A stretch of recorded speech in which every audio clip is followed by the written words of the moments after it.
کہ جو وسوسے آتے ہیں بعض اوقات انتہائی غیر شرعی وسوسے ہوتے ہیں، تو ان کا کیا حکم ہے، جو ہم نے پچھلی ویڈیو کے اندر حصہ اول کے اندر بیان کر دیا ہے۔ آج ہم بیان کریں گے نماز کے اندر آنے والے وسوسوں کے حوالے سے، اور اس کے ساتھ جو وسوسے آتے ہیں تو ان کے لیے کیا حکم ہے کہ جب وسوسے آئیں تو انسان شرعی طور پر کیا کرے۔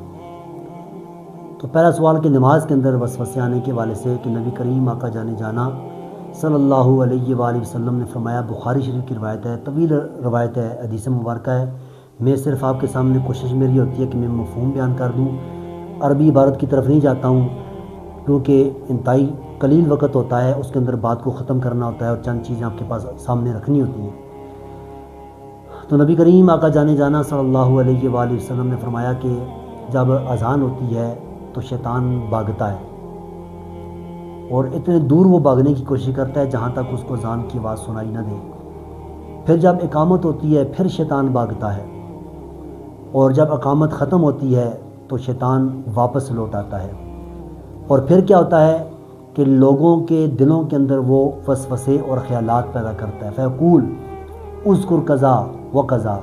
اور پھر وہ کہتا ہے کہ فلاں چیز کو یاد کرو، فلاں چیز کو یاد کرو، فلاں چیز کو یاد کرو۔ حدیث کے آخری الفاظ ہیں حتی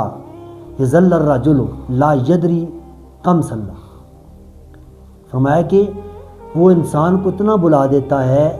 اتنے انسان کے اندر تخیلات اور تصورات اور خیالات کو پیدا کر دیتا ہے کہ انسان یہاں تک بھول جاتا ہے کہ اس نے کتنی رکعت نماز پڑھی ہے۔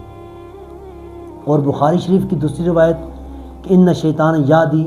احدکم فی صلاتی فیلبس، فرمایا کہ شیطان تمہاری نمازوں میں آتا ہے اور آ کر تمہیں کنفیوز کرنے کی کوشش کرتا ہے، تمہیں خیالات کے اندر ڈالنے کی وہ کوشش کرتا ہے۔ تو یہ جو نماز کے اندر وسوسے آتے ہیں تو یہ بھی شیطان کی طرف سے ہی ہوتے ہیں۔ اب نماز کے اندر جب کسی کو وسوسے آتے ہیں تو اس کا طریقہ کار یہ ہے کہ آپ اپنی نماز پر غور و فکر کریں، اپنی نماز کے الفاظ پر توجہ کریں، اور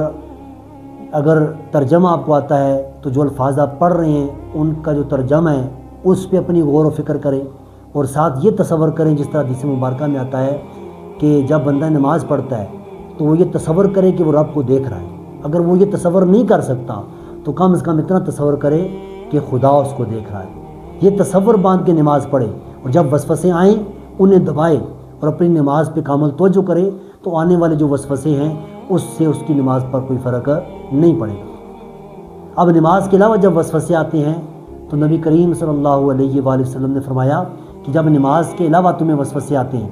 ان میں یہ حکم ہے کہ اعوذ باللہ پڑھو، اللہ سے پناہ مانگو، یعنی اعوذ باللہ من الشیطان الرجیم پڑھا جائے۔